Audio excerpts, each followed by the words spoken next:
여러분 안녕하세요.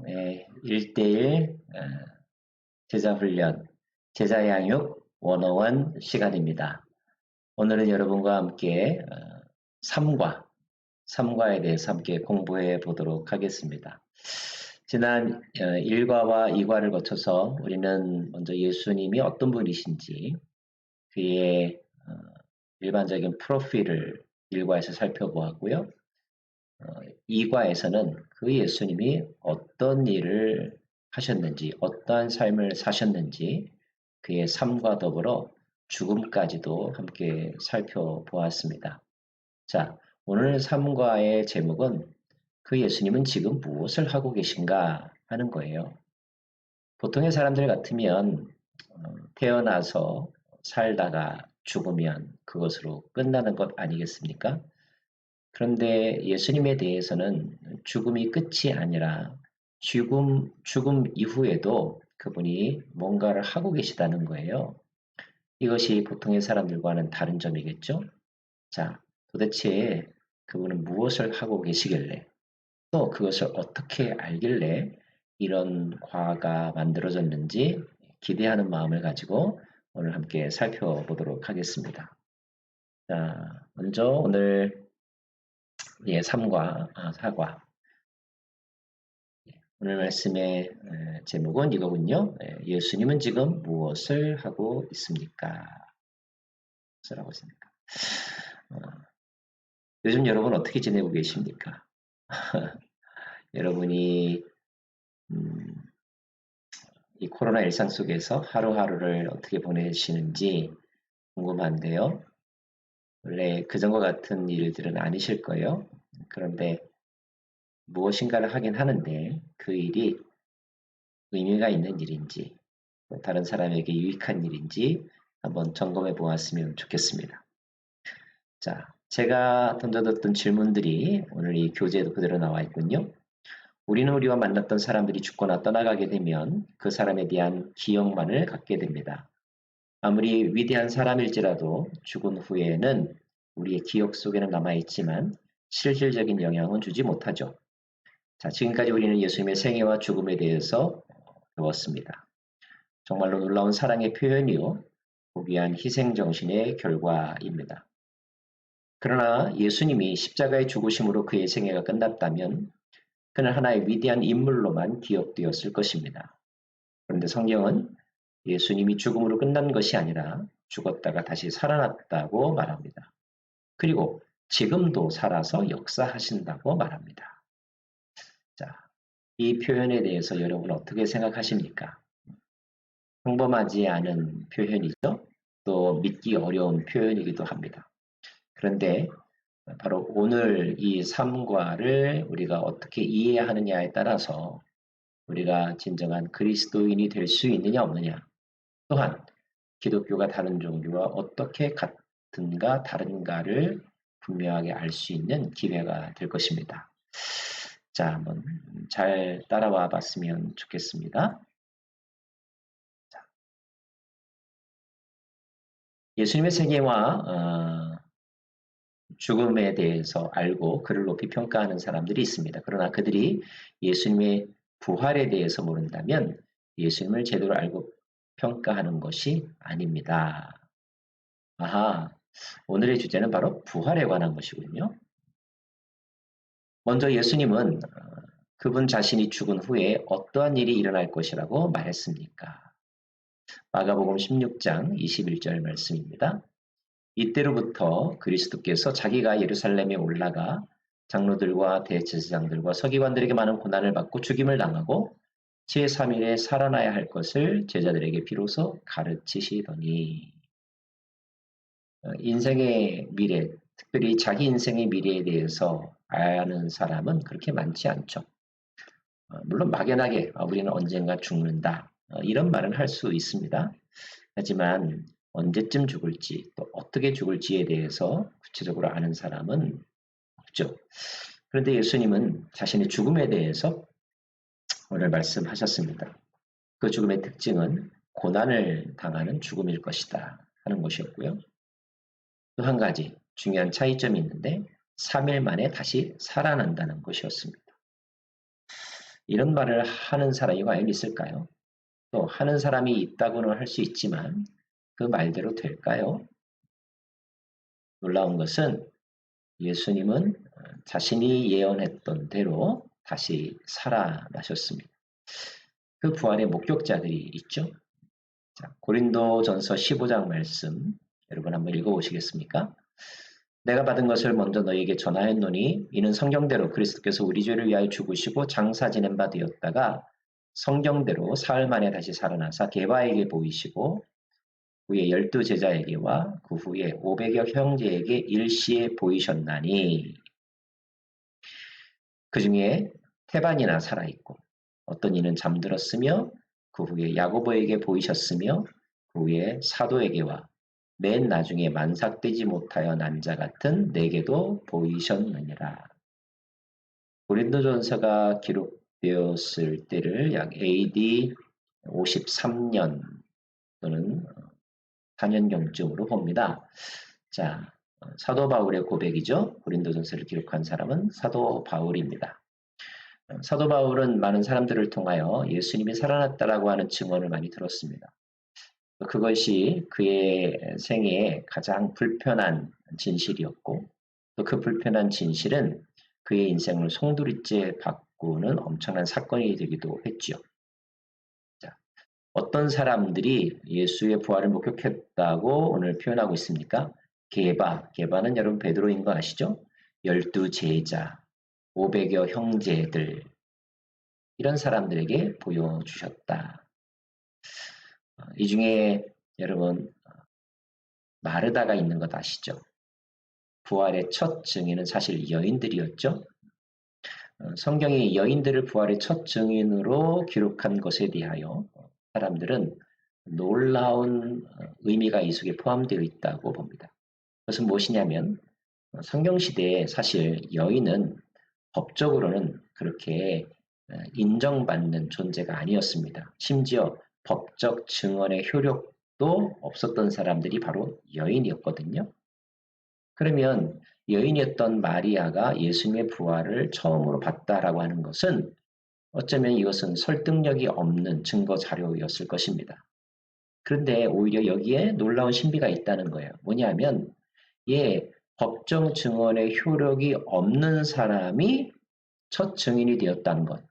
만약에 예수님의 부활을 정말로 알리고 그것을 꾸며낸 것으로라도 확증시키고 싶었다면 오히려 그 부활의 증인으로 훨씬 더 유력한 사람들, 그죠? 이런 사람들을 내세웠을 텐데 성경은 그렇지 않았다는 것입니다. 성경이 미처 생각하지 못하고 모르고 성경의 기록자들이 마리아를 얘기했을까요? 아니라는 거죠. 그래서 오히려 당시에 사는 사람들이 당시대의 사람들이 인정하지 않은 한 여인이 부활의 첫 증인이 되었다는 것을 가감없이 솔직하게 기록한 것이야말로 역설적으로 예수님의 부활이 팩트였다는 것을 보여주는 반증이다. 이런 해석, 각적 입장이 있습니다. 뭐 어떻게 이야기해도 안 믿어지는 사람은 안 믿죠. 또 믿으려고 마음을 갖는 사람은 또 설명이 비록 빈약해도 그 말을 철석같이 믿습니다.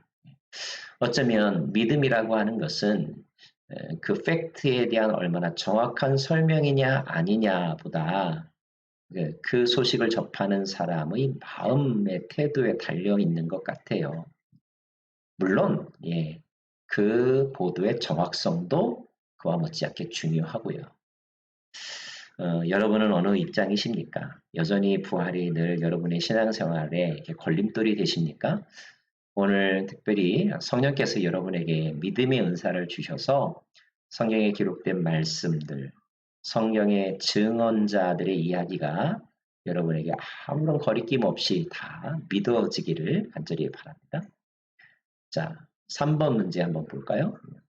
부활 후에 예수님이 제자들에게 자기 자신에 대해서 무엇이라고 선언했으며 사도 바울은 부활한 예수님에 대해서 뭐라고 선언했습니까? 뭐라고 선언했죠, 여러분? 성경 말씀을 찾아봐야 되겠네요. 마태복음 28장 18절 말씀. 예수께서 나와 일러 가라사대 하늘과 땅의 모든 권세를 내게 주셨으니. 하늘과 땅의 모든 권세를 가지신 분은 누구십니까? 창조주 하나님, 통치자 하나님이십니다. 근데 그 하나님께서 부활하신 예수님에게 그분의 권세와 또 그분의 그 능력을 다 위임하셨다는 거예요. 그래서 부활하신 예수님은 하나님의 보좌 오른편에 앉으셔서 하나님이 하시던 일과 같은 일을 하나님이 가지신 것과 똑같은 능력으로 행하고 계십니다. 그것이 바로 통치하시는 일이고 또 이 땅을 섭리하시는 일이고 그리고 앞으로 심판하시는 일이라는 것 기억하십시오. 로마서 1장 4절 말씀 성결의 영어로는 죽은 자 가운데서 부활하여 능력으로 하나님의 아들로 인정되셨으니 곧 우리 주 예수 그리스도시라. 이 선언들에 의하면 우리는 예수님을 현재 이 세상을 주관하시는 분으로 모실 수 있습니다. 부활하신 예수님을 하나님께서 하나님의 아들로 인정하여 주셨다. 확인하여 주셨다. 이런 말입니다. 사도행전 1장 9절부터 11절 말씀. 부활하신 후 예수님은 어디로 가셨습니까? 이것은 예수님뿐만이 아니라 우리 인생의 죽음 이후의 세계에 대해서도 궁금한 내용이잖아요. 사람은 죽고 나면 어떻게 될까? 몸은 땅에 묻히지만 영혼은 어디로 가는 것일까? 그리고 이 몸도 그렇게 썩어져 없어지는 것 그것이 전부일까? 이런 철학적, 존재론적 고민들을 누구나 하게 되는데요. 성경 말씀은 모든 인류의 대표이신 예수님이 어디 가셨는지에 대해서 이렇게 기록하고 있습니다.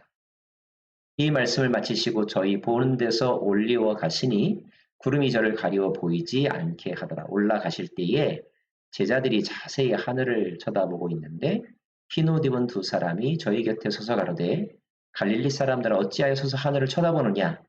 너희 가운데서 하늘로 올리우신 이 예수는 하늘로 가심을 본 그대로 오시리라 하였느니라. 구름이 저를 가리워 보이지 않게 되었다 그랬습니다. 하나님 나라로 옮기셨다는 것입니다. 한 가지 여러분에게 이렇게 짚어드리고 싶은 것은 성경에서 구름이라고 하는 단어가 성경에서 의미하는 상징성입니다. 그것은 우리가 비행기 타고 볼 때 그 구름일 수도 있겠지만 보통 성경에서 구름은 하나님의 영광, 하나님의 임재, 하나님의 현현을 나타낼 때 사용되는 단어입니다. 그러므로 이 말씀은 하나님의 특별한 영광 중에 하나님께서 그를 데리고 가셨다. 이렇게 해석해도 좋을 것 같습니다.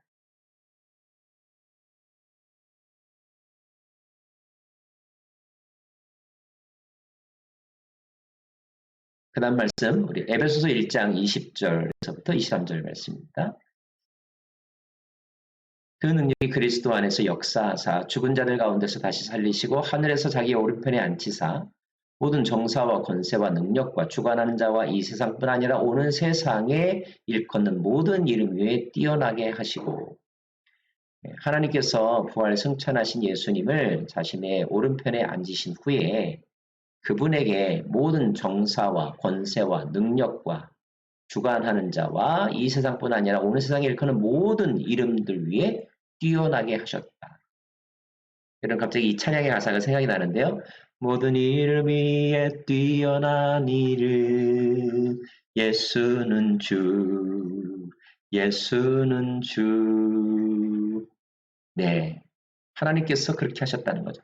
또 만물을 그 발 아래 복종케 하시고 그를 만물 위에 교회의 머리로 주셨느니라.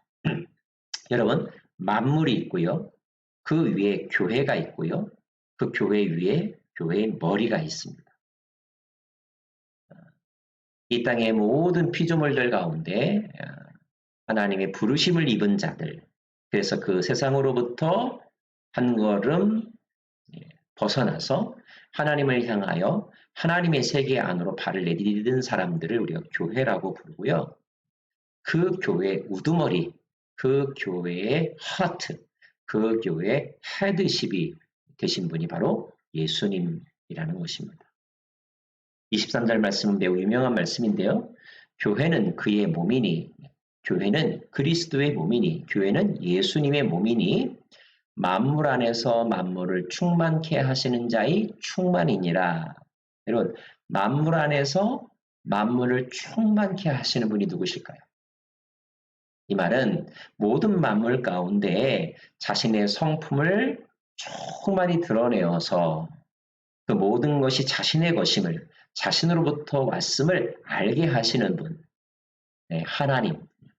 그 하나님의 충만하심이 모든 만물 가운데 있는데 그 모든 만물 안에 충만하신 하나님의 충만함, 이것이 바로 교회라는 것입니다. 여러분, 우리는 교회를 볼 때마다 어떤 교회 하면 거기서 하나님을 느낄 수 있어야 됩니다. 정말 하나님이 살아계시는구나. 하나님이 이렇게 일하시는구나. 이걸 느끼게 하는 공동체가 바로 교회라는 것이고요. 이런 것을 느끼도록 하면서 사는 사람이 바로 교회라는 것입니다. 교회는 건물이 아니다. 많이 들어보셨죠? 그렇습니다. 교회는 건물이 아니고요. 교회는 예수를 주로 고백하는 사람들의 모임이며 그리고 주는 그리스도시요 살아계신 하나님의 아들이시라고 고백하면서 그분의 통치하심을 따르는 자, 그가 바로 교회인 것을 여러분 기억하십시오. 자, 그러면 그 예수님은 현재 어디에 계십니까? 예수님은 현재 어디에 계십니까? 오늘 말씀에 의하면 하나님의 보좌 우편에 앉아 계시다 이런 말입니다. 이것은 꼭 공간적인 이유보다 상징성을 가지고 있습니다. 하나님과 같은 대열에서 하나님적인 존경과 위엄을 가지시고 계시다 이런 뜻입니다. 예수님은 현재 어떤 분이십니까? 모든 이름 위에 뛰어나고 모든 정사자들보다도 뛰어나고 모든 것을 통치하시는 분이시다. 하나님 오른편에 앉으신 예수님에게 주어진 결과 두 가지는 무엇인가요? 교회의 머리가 되셨고 또 만물을 그 발 앞에 복종하게 하신다. 이 말을 다른 말로 하면 모든 만물을 통치하신다 이런 말입니다. 여러분 예수님이 이 세상을 다스리고 계심을 믿으십니까? 예수님은 이 코로나로 인하여 혼란 가운데 있는 지금의 이 시국도 예수님의 컨트롤 하에 있다는 사실을 믿으십니까? 심지어 여러분 계시록 읽다 보면 많은 재앙과 그리고 사단들의 어떤 장난 움직임들이 있는데 그것마저도 예수님의 통치 아래 있다는 사실을 믿으십니까? 믿으셔야 합니다. 그것이 믿음입니다. 오늘 우리가 기억해야 되는 것은 비록 내 삶이 너무나 어렵지만 그리고 세상이 인간이 어찌할 수 없는 어떤 다른 방향으로 막 굴러가서 정말로 불안하지만 그 불안 속에서도 우리는 고백해야 합니다. 무엇을요? 주님이 모든 것을 알고 계시고 주님의 통제 아래에 있고 주님께서 필요하시면 간섭하실 것이다. 개입하실 것이다. 이 믿음을 갖는 것이 오늘 에베소서 1장 20절에서 23절의 말씀을 믿는 사람의 태도인 것을 강조해드립니다. 6번 예수님이 다시 살아나시고 하늘에 올라가신 후 제자들이 예수님에 대해서 가장 강조했던 것은 무엇입니까?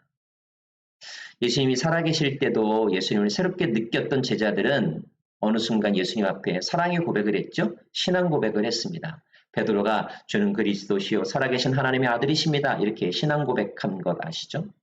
그러나 예수님이 부활하시고 승천하신 이후에 제자들은 또 뭐라고 고백했을까요? 그리고 어떻게 예수님을 증거하고 다녔을까요? 사도행전 2장 이 말씀 보시면요. 이 예수를 하나님이 살리신지라 우리가 다 이 일의 증인인지라. 네, 예수님을 하나님이 살리셨다라고 증언하고 있습니다. AD 1세기 사도들의 첫 메시지, 설교 메시지는요, He is risen. 그분이 살아나셨다 하는 것이었습니다. 사실 지금도 만약에요, 어떤 사람이 죽었다가 몇 시간 만에 깨어났다 그러면 뉴스에 나오고 세계 토픽란에 나옵니다. 임사체험을 한 사람들의 이야기들도 많은 사람들이 관심을 갖죠. 그래요. 죽음으로 끝난다는 것은 모든 사람들이 가지고 있는 상식이고 자연의 법칙입니다. 그런데 그 자연의 법칙을 거스리는 기적 같은 일의 주인공이라면 모든 사람들이 관심을 쏟는 것은 당연하겠죠. 예, 제자들은 예수님이 다시 살아나신 것에 대해서 전하지 않으면 견딜 수 없는 그런 불덩어리를 가지고 있었다는 것. 또 사도들이 큰 권능으로 예수의 부활을 증거했다 그랬습니다. 예수님의 부활이 사람들에게, 당시의 사람들에게 어떤 의미가 있었을까요? 예수님은 살아계실 때 모든 사람들의 기대주였습니다. 사람들은 예수님에게 기대를 걸었어요. 예수님이라면 이 세상을 바꾸실 수 있겠구나. 예수님을 만나면 병이 낫는구나. 예수님이 가르치시는 저 메시지는 서기관들이나 바리새인들과 전혀 다른 정말로 하늘로부터 들려지는 음성과 같았구나. 이런 기대로 가득 찼던 사람들에게 예수님의 죽음, 그것도 비참한 죽음은 엄청난 프러스트레이션, 좌절감을 심어주었을 거예요. 그렇죠? 이제 우리는 이제 무엇을 기대하며 살아야 될까? 삶에 낙이 없네, 희망이 없네, 아마 이런 생각들을 했었겠죠. 그런 사람들에게 아니야, 예수님이 다시 살아나셨어. 그리고 예수님이 지금도 일하고 계셔. 이 메시지야말로 복음 중에 복음이었죠. 여러분, AD 1세기에 복음의 그 first는 예수님 믿으면 구원 얻는다. 이것보다 더 우선적인 복음은 뭐냐면 그분이 살아나셨대 하는 것이었습니다. 저는 그 1세기의 복음을 오늘 이 시대에 이렇게 말씀드리고 싶습니다. 주님이 지금도 다스리신데 이것이 여러분에게 복음이기를 원합니다. 자, 예수님의 부활을 믿는 신앙은 실제 생활에 어떤 영향을 줄 수 있습니까? 여러분, 예수님이 부활하셨다고 하는 사실이 첫째는 믿어지시는가 하는 거고요. 두 번째, 그런 믿음을 가지고 산다면 우리의 신앙적인 삶이 어떻게 달라질까 하는 거예요. 예수님의 부활은 우리에게 좌절된 상처의 치유와 꿈의 회복을 가져다 주었죠. 그리고 부활이라고 하는 이 중요한 사건, 인생이 죽음으로 끝나는 것이 아니라 단 한 번만 사는 것이 끝이 아니라고 하는 이 중요한 명제는 우리로 하여금 죽음 이후의 삶에 대해서도 고민하게 만들고 어쩌면 현세의 삶보다 훨씬 더 긴 죽음 이후의 삶, 그 삶을 위하여 오늘 내가 어떻게 살아야 하는지를 진지하게 고민하게 만들었습니다. 사도 바울은 로마서에서 이렇게 말하고 있습니다. 그러므로 우리가 그의 죽으심과 합하여 세례를 받음으로 그와 함께 장사되었나니 이는 아버지의 영광으로 말미암아 그리스도를 죽은 자 가운데서 살리심과 같이 우리로 또한 새 생명 가운데서 행하게 하려 함이니라. 무슨 뜻입니까? 죽었다가 살아났다는 것은 새롭게 태어났다라는 뜻이기도 하잖아요.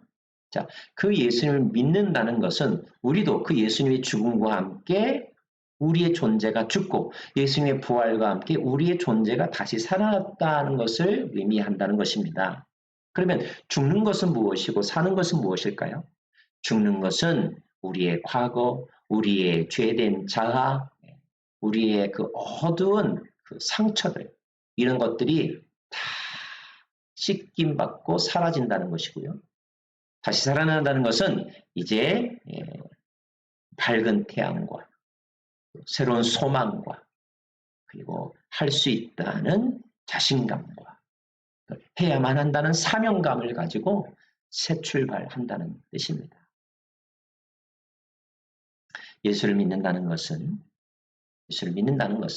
그리고 우리가 구원받는다는 것은 주님의 죽으심과 함께 더불어 죄된 자아가 죽고 주님의 부활하심과 더불어 우리의 새로운 자아가 거듭난다는 것, born again 한다는 것을 의미합니다.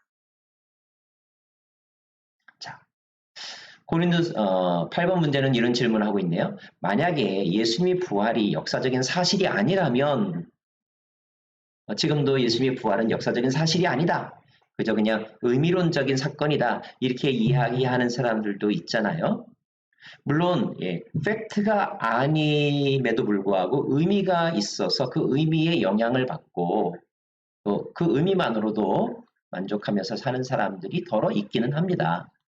예를 들어서 픽션, 소설이라는 게 원래 없는 얘기를 꾸며낸 거잖아요. 없는 얘기를 꾸며낸 것, 그것을 읽으면서도 사람은 감동을 받고 아, 내가 이렇게 살아야지 이렇게 다짐을 하기 때문에 그래서 의미 그 자체야말로 의미가 있습니다. 그러나 여러분 사실이 아닌 단지 만들어낸 의미만으로 사람이 어디까지 변할 수 있을까요? 그리고 그 메시지의 효과는 얼마만큼일까요? 진정으로 파워풀한 영향력은 의미가 단지 꾸며낸 이야기가 아니라 진실, 즉 역사적인 사건으로부터 말미암은 의미일 때 그것은 정말 하늘과 땅의 세계를 바꾸고도 남는 어마어마한 파워를 갖는 것이죠. 예수님의 죽음이 바로 그런 것입니다. 성경은 많은 사람들을 통하여서 예수님이 살아계셨음을 증언하고 있죠. 성경이 증언하고 있고 성경시대의 사람들이 증언하고 있습니다. 물론 이 논쟁은 2000년 동안 끊임없이 이것을 믿지 않으려고 하는 사람들, 또 거기에 굴하지 아니하고 끊임없이 이것을 증명하려고 하는 사람들의 줄다리기 속에서 지난 2000여 년이 지나왔습니다. 또 앞으로도 그런 줄다리기는 계속되겠죠. 저는 오늘 이 순간에 여러분에게 다시 한번 선택을 제안하고 싶습니다. 우리는 믿거나 믿지 아니하거나 둘 중에 하나여야 되겠죠? 사랑하는 여러분, 오늘 성경의 감동하심이 여러분의 마음 가운데 임하고 성경이 기록하고 있는 모든 내용들이 실체적 진실이라고 하는 믿음이 더하여져서 예수님의 부활도 부정할 수 없는 확고한 역사적 사건으로 여러분이 인식할 수 있기를 바랍니다. 그 인식 속에서 놀라운 영적인 의미, 그 의미가 여러분의 삶에 깊은 영향을 주기를 간절히 바랍니다. 14절부터의 말씀, 그리스도께서 만일 다시 살지 못하셨으면 우리의 전파하는 것도 헛것이요 또 믿음도 헛것이며 또 우리가 하나님의 거짓 증인으로 발견되리니 우리가 하나님이 그리스도를 다시 살리셨다고 증거하였습니다. 만일 죽은 자가 다시 사는 것이 없으면 하나님이 그리스도를 다시 살리지 아니하셨으리라. 만일 죽은 자가 다시 사는 것이 없으면 그리스도도 다시 사신 것이 없었을 터이요 그리스도께서 다시 사신 것이 없으면 너희 믿음도 헛되고 너희가 여전히 죄 가운데 있을 것이요 또한 그리스도 안에서 잠자는 자도 망하였으리니 만일 그리스도 안에서 우리의 바라는 것이 다만 이생뿐이면 모든 사람 가운데 우리가 더욱 불쌍한 자리라. 사도 바울은 만약에 주님의 부활이 없었다면 내가 이제까지 해온 것이 다 헛것이다 이렇게 말합니다. 여러분 가장 확실한 부활의 증거가 뭔가 만약에 저에게 물으신다면요.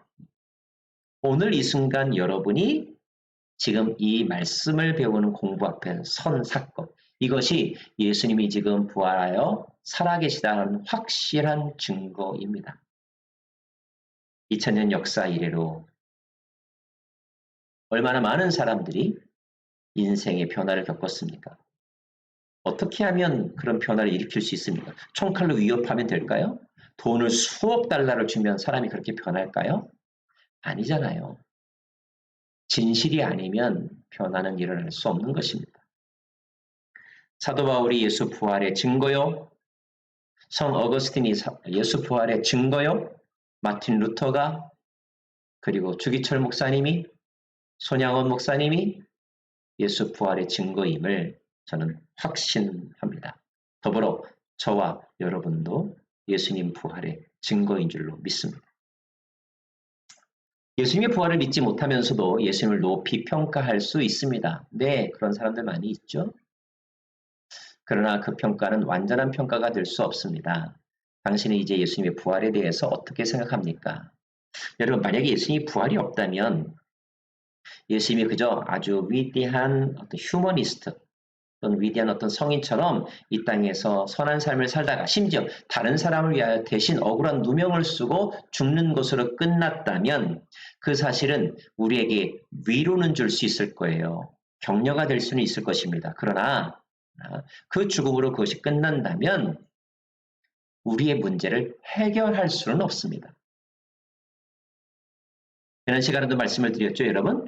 나와 같은 사람은 나에게 친구가 될 수 있고 위로자가 될 수는 있습니다. 그러나 내 문제를 해결해 줄 수는 없어요. 아마 둘이 만나면 같이 고민할 거예요. 너도 그랬니? 나도 그랬어. 참, 인간은 다 이렇구나. 아마 이런 이야기만 하다가 끝날 거예요. 자, 우리의 문제가 해결되려면 어떻게 해야 되죠? 똑같은 문제를 겪었지만, 똑같이 실패 경험도 있지만, 그런데 내가 이렇게 해봤더니 됐어. 너도 이거 해봐. 이렇게 말할 수 있는 사람이 있어야 되는 거잖아요. 자, 그 인간이 아무리 애를 써도 풀지 못하는 숙제가 뭐였습니까? 바로 죽음의 문제였죠. 죽음. 근데 그 죽음의 문제를 유일하게 해결하신 분이 바로 예수님. 무엇으로요? 부활로서 말입니다. 그러므로 부활하신 예수님이야말로 모든 인류의 진정한 구원자가 될 수 있는 거예요. 세상의 어떤 종교의 지도자도 어떤 롤 모델을 될 수 있을지는 몰라도 구원자가 될 수 없는 이유는 그들의 인생이 죽음으로 끝났기 때문입니다. 죽음 이후에 많은 사람들이 그냥 기억하고 회상하는 그냥 존경의 대상일 뿐이기 때문에 그렇습니다. 그런 사람들이 우리 인생에 그야말로 롤 모델은 될 수는 있어요. 나도 누구처럼 살아야지. 그러나 여러분, 우리의 인생을 진정으로 해결해 줄 수 있는 해결자가 될 수는 없다는 거예요. 왜요? 그도 해결 못했기 때문이라는 것입니다. 예수님의 부활의 사건이 중요한 이유가 바로 여기에 있습니다. 우리가 다른 것을 믿지 아니하고 부활하신 예수를 믿는다는 사실이 얼마나 감사한지 모르겠습니다. 우리는 바로 정답을 만난 사람이고 정답을 믿는 사람들이라는 것. 여러분 마음속에 담대하게 품으시고요. 예수 믿음에 대하여 자랑스럽게 생각하시고 복음을 부끄러워하지 않기를 바랍니다. 자, 오늘 여기까지 여러분과 함께 공부를 했습니다. 오늘 주 예수님의 죽음 이후에 그분은 어떻게 되셨는가? 어디로 가셨는가? 그리고 그곳에서 무엇을 하고 계시는가? 저는 믿음의 눈으로 바라봅니다.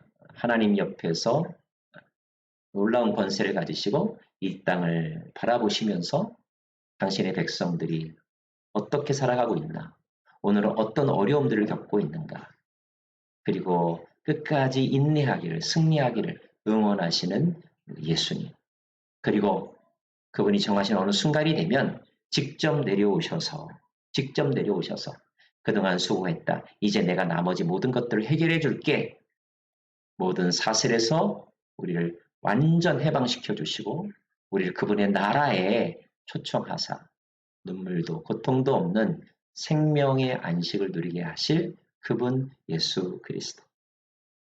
그 예수를 믿고 살아가는 저와 여러분 되기를 간절히 빕니다. 여러분 축복합니다. 기도 한번 할까요? 하나님 고맙습니다.